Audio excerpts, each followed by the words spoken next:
Just last week, we wrapped up APWA's annual North American Snow Conference in Cleveland.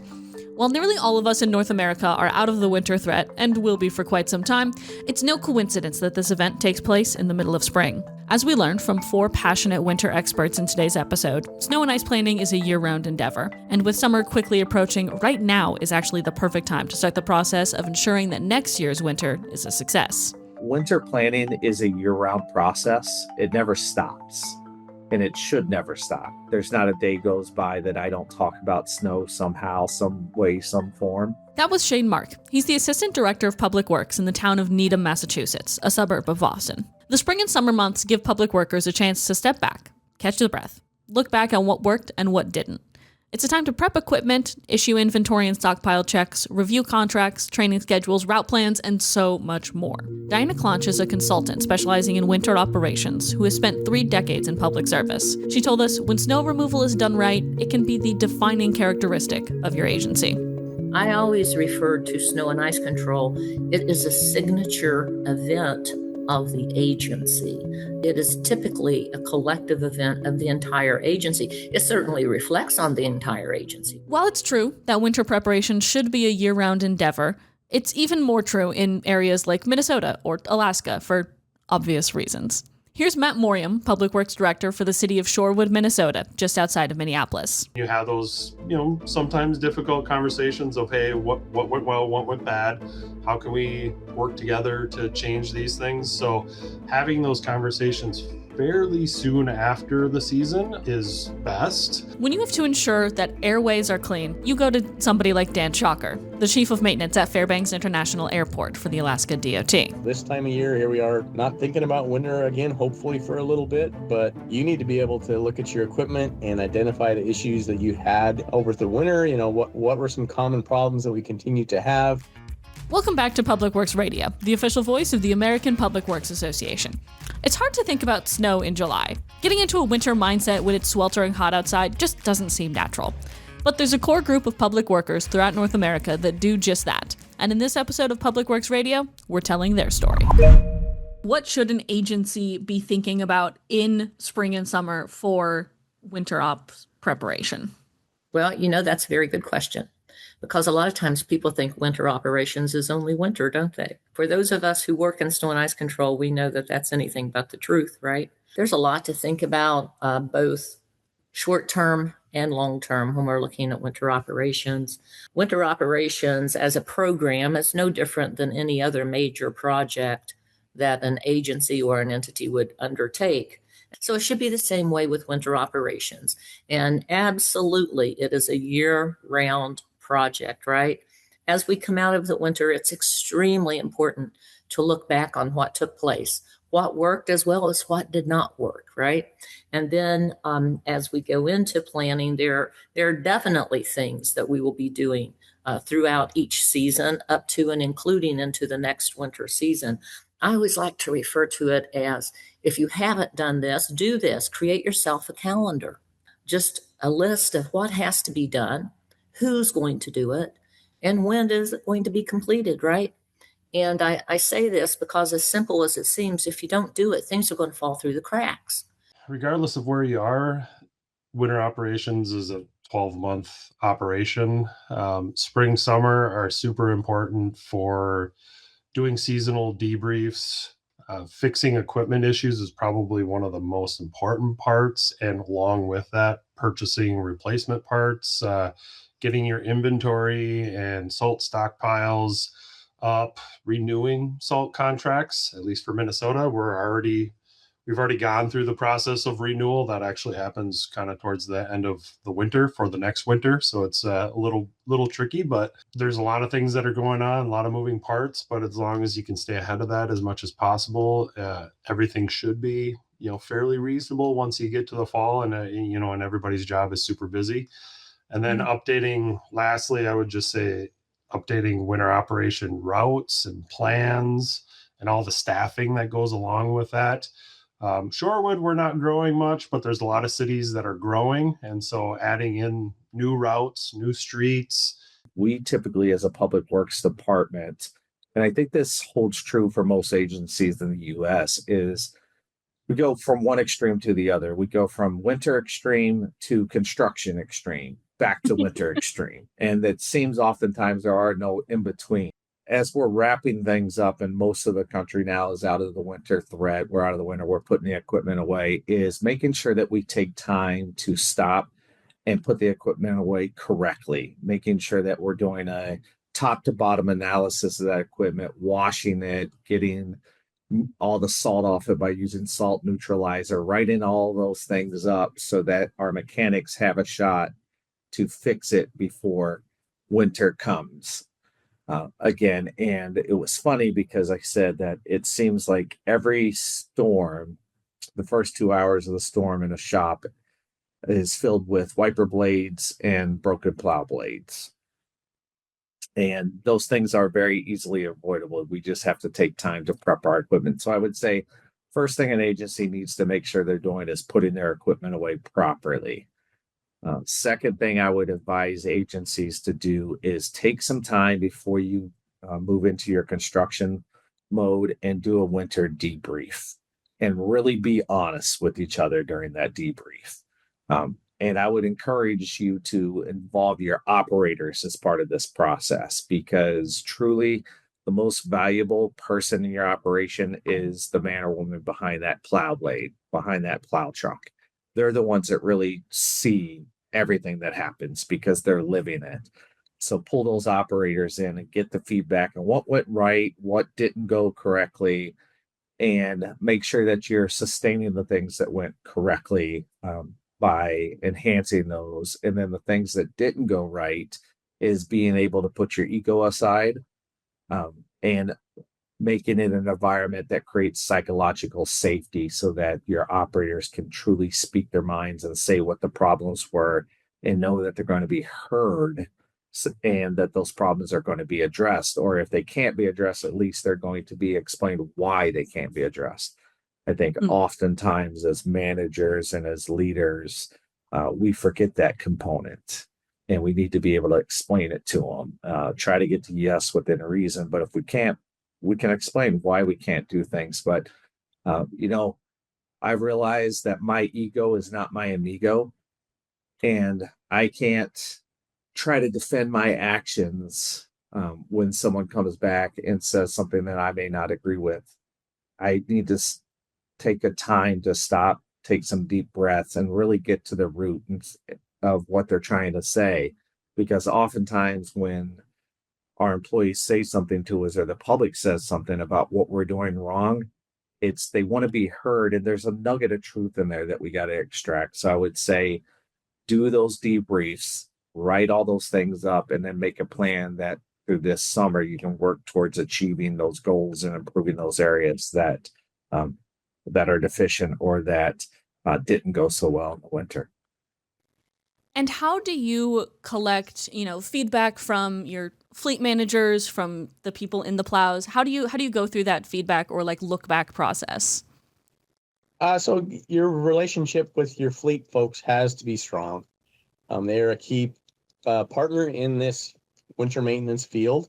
So without them, you don't succeed. So conversations, whether it's through emails and getting things in writing, or checking write-ups together, or kicking tires together, walking around, making those relationships are solid all throughout the year, but especially this time of year. Here we are, not thinking about winter again, hopefully for a little bit, but you need to be able to look at your equipment and identify the issues that you had over the winter. What were some common problems that we continue to have, and what repairs need to be made before you get ready for next year. Because oftentimes we're taking equipment apart and putting in summer configuration, but when we go to put it back in service for the winter, it needs to be ready to go too, because oftentimes you'll get an early storm that might catch you by surprise. You need to be able to get out there and respond quickly. So looking at things now is a key component of that, and speaking with your fleet people and the mechanics and getting them involved in the discussions is, especially as a winter maintenance committee, we're pushing calibration. And that's more or less a joint effort between fleet and the operators. So you got to bring those folks into the discussion. In my own experience, when I was running operations, I was an advocate of having meetings. I would have pre-event meetings right? So that we're checking off, there's our little list. We're checking that off to make sure that things are in place. And then I would have post-event meetings.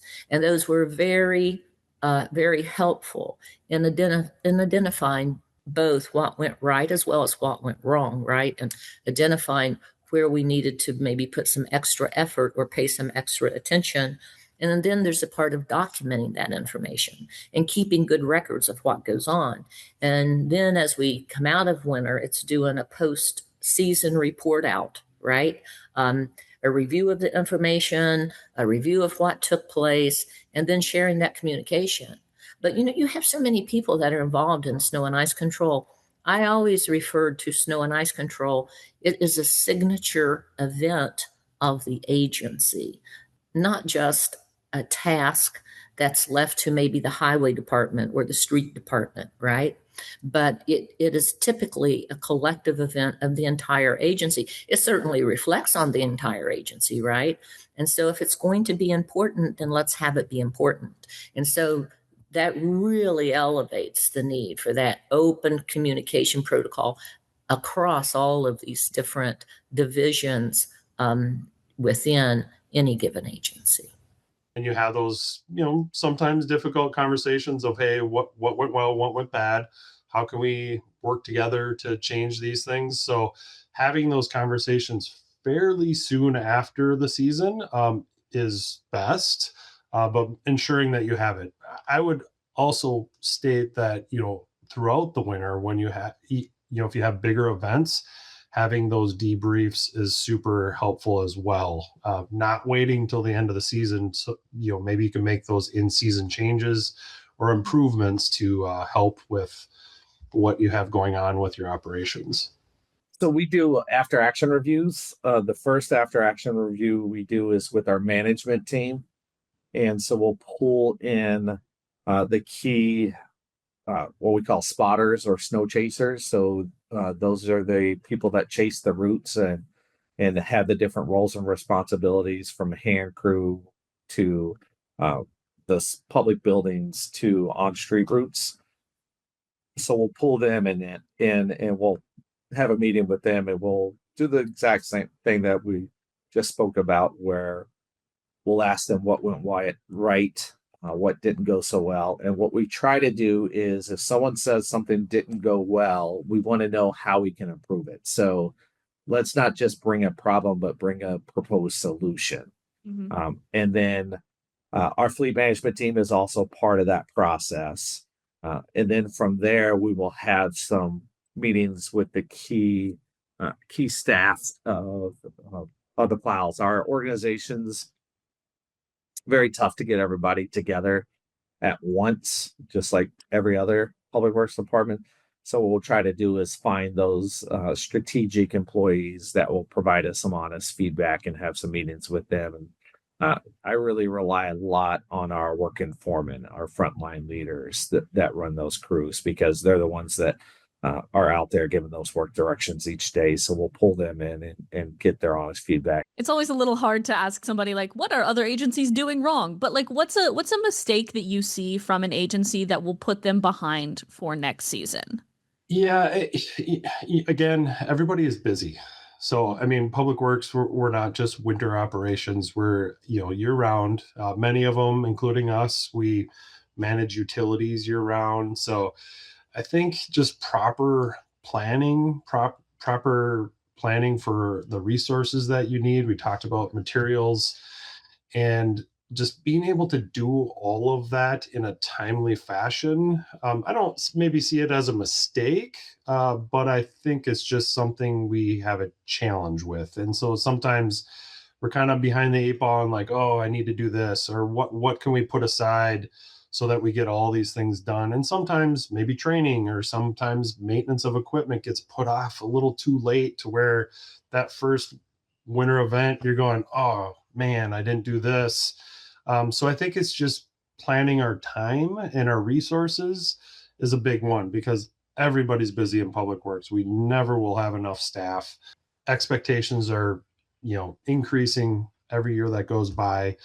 So I think that would be kind of the biggest one that I see. And that's not unique to small agencies or large agencies from my standpoint, from what I've seen. I think what I would say most mistakes that put them behind is, again, not putting your equipment away correctly and not making your plan for the upcoming season. Winter planning is a year-round process. It never stops, and it should never stop. I joke a lot that there's not a day goes by that I don't talk about snow somehow, some way, some form. And so I think agencies that make mistakes or that tend to make mistakes are the agencies that say, hey, we're out of winter, let's go straight to construction, and they're not planning ahead and they're not thinking about winter until October, November timeframe. And by that time, it's too late. So I think that what we should do, and I know that we need to get better at this here, we do a good job, but is really planning it out, sitting down and placing those placeholders on the calendar and coming up with a chart with your milestones of what needs to be done by each date so that as winter shuts down, you move through spring, summer, fall, you're hitting your milestones so that winter hits, you're ready to go and you're not rushed. And you're not putting that undue pressure on your workforce and on your staff to get things done. The biggest mistake that I see even from our own organization is we try to overpromise. We're saying we can do things we really are not capable of doing. And then people expect that, especially, you're budgeted for an average winter, right? You're not budgeted for the extreme events.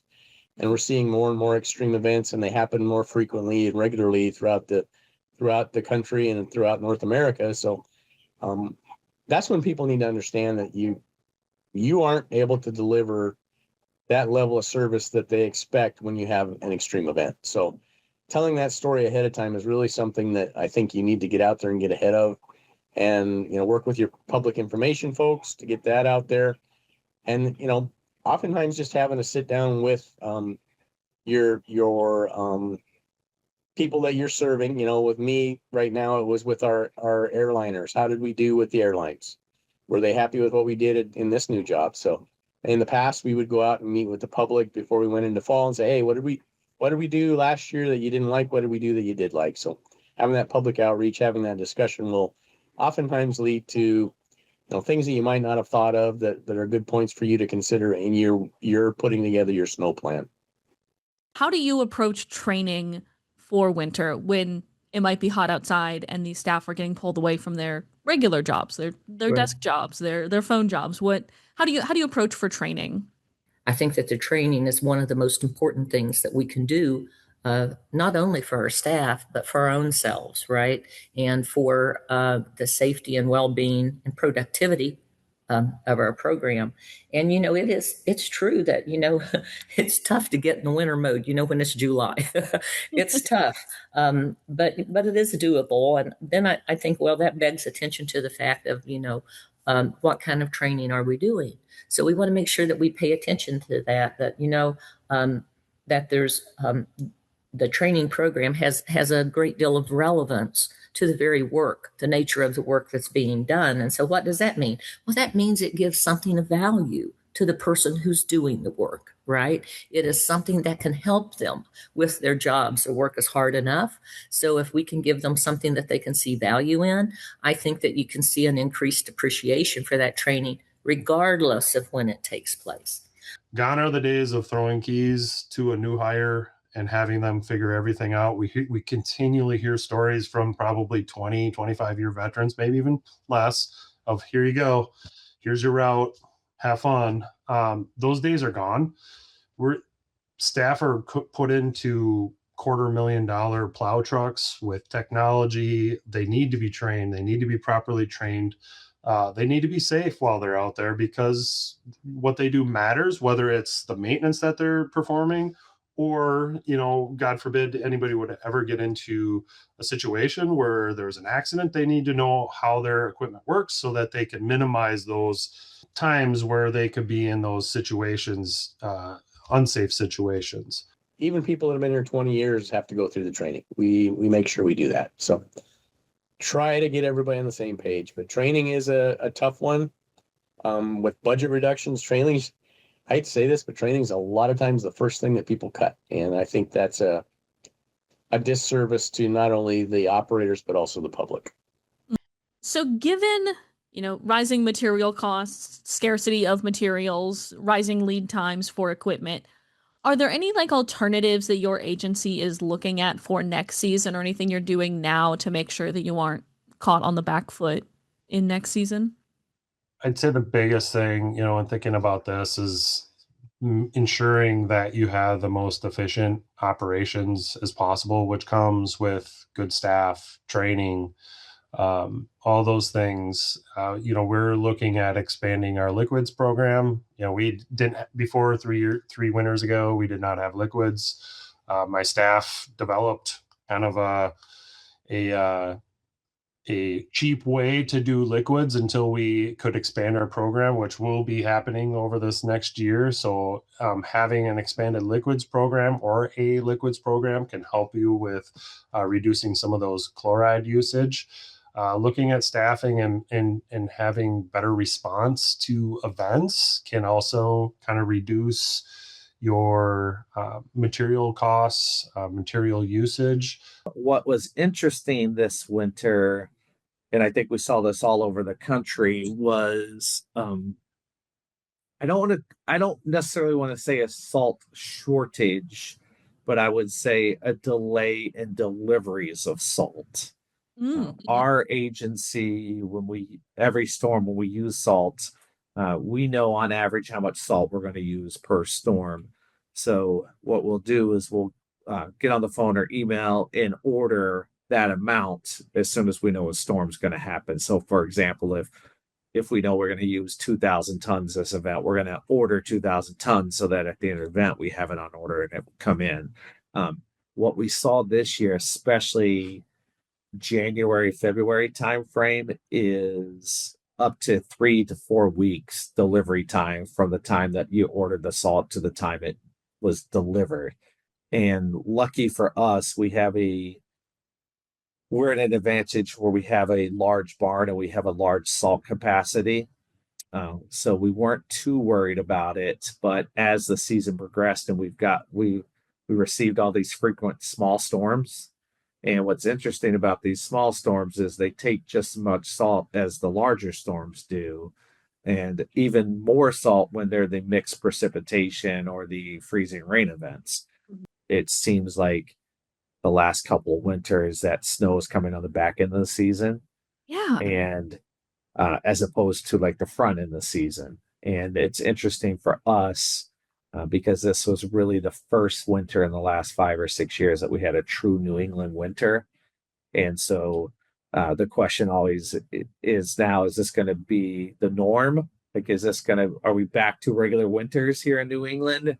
Or are we going to continue to see this unpredictability where one season you have an above average winter, the next season you may not have any snow at all? So I think the way that we just continue to plan for this is immersing ourselves on the equipment floor when we go to PWX, when we go to the snow conference. Big plug for the snow conference and for PWX.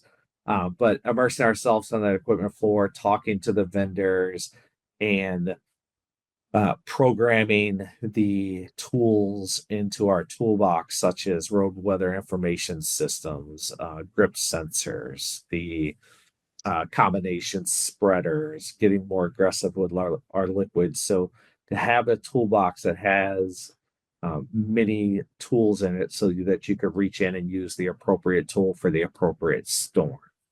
What's one key thing you're thinking about for next season? I think, again, the key thing is planning like we have just been talking about, and all those different elements, and looking at issues and problems from last year, looking at the current state of affairs and moving forward, and trying to figure out ways to address these issues before they actually become issues. Say an agency is looking to overhaul the way they do their pre-season, their pre-winter work. What's one piece of advice you would give to an agency who's looking to step up their game in the off-winter season? The best piece of advice I can say is if you're going to make changes to your operation, make sure that your elected officials buy into it. Mm.